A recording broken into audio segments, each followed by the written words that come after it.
Ladies and gentlemen, please welcome the recipient of the 2009 Bride and Alumni Awards for Redefine the Possible, Paul Jones.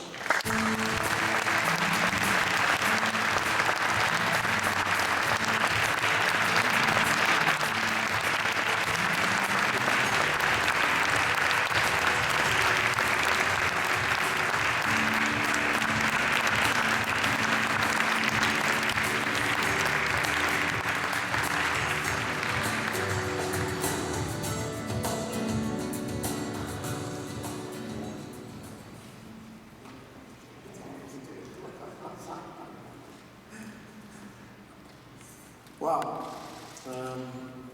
I stand here overwhelmed by all of this.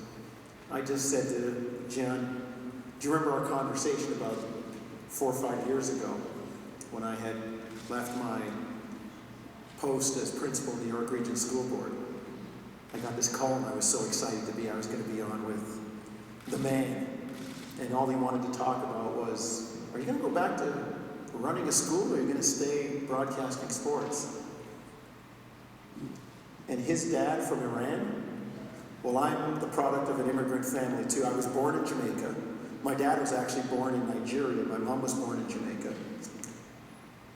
And my dad used to say to us, never follow sports, it'll never put a dime in your pocket.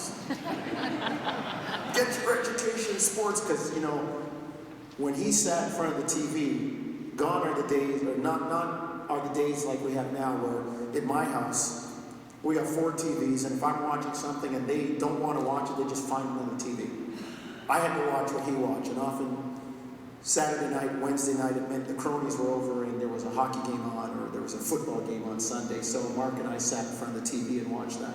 But we got the lecture. Same way John had it from his dad. Never follow sports, never put a dime in your pocket. And even now, we still can't win, because he says if you weren't educated, didn't matter how much you knew about sports, you still wouldn't make a dime.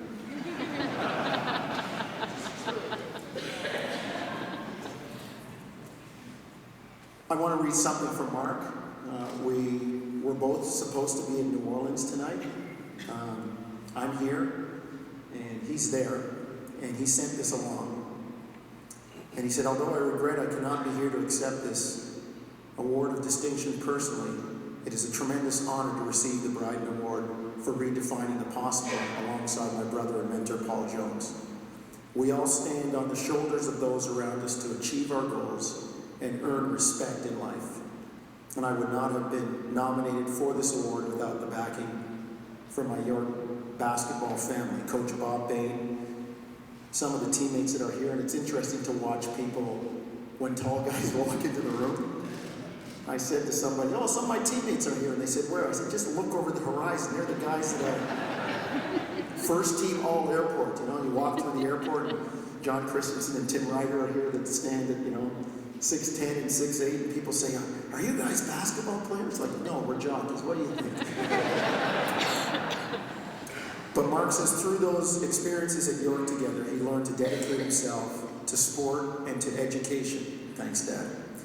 And push himself towards excellence through self-motivation. Most importantly, I would like to recognize the never-ending support and unwavering resolve and unconditional love of my parents, Hugh and Marjorie Jones.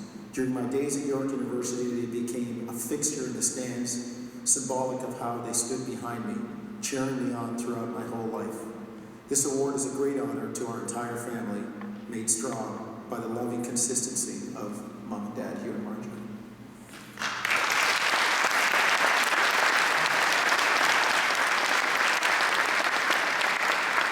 It's my turn. Lindsay said I had 5 minutes, and I thought, 5 minutes, are you kidding me? That's what my boss tells me, and he's always giving me the wrap-up sign, and you want to get somebody off the air on TV or radio, go inside or go close to them, and John can attest to this, and start counting backwards from 10, and people go running all over the place.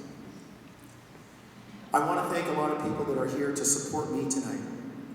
Teammates, I mentioned John and Chris, John and Tim. I know that Bruce Atwood is also here. Basketball was like a family at York. And Bob Bain was the guy that had the conductor's stick. I said it in the video, and I really mean this. I came to York at the right time, and I met Bob Bain at the right time. I'd also like to thank the TV and radio folks that gave me a chance, that let me follow my dream. You met some of them if you saw them out here tonight earlier. If you want a job, 2010 Olympics. Nelson, are you still here? I am. Nelson Millman, the poobah from the fan, program director, general manager, vice president. He's going crazy right now, but if you think he can help, run him down, because maybe get a job, go to work in Vancouver.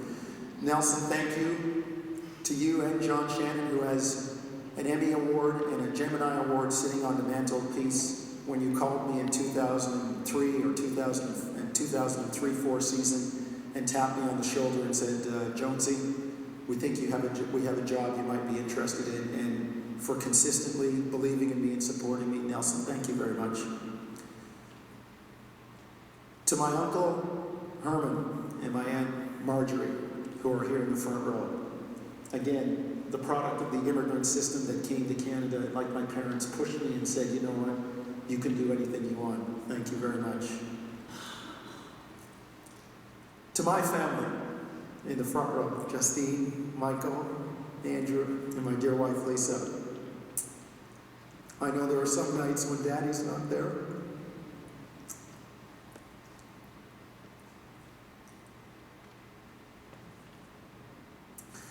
But I want to thank you for allowing me to live my dream.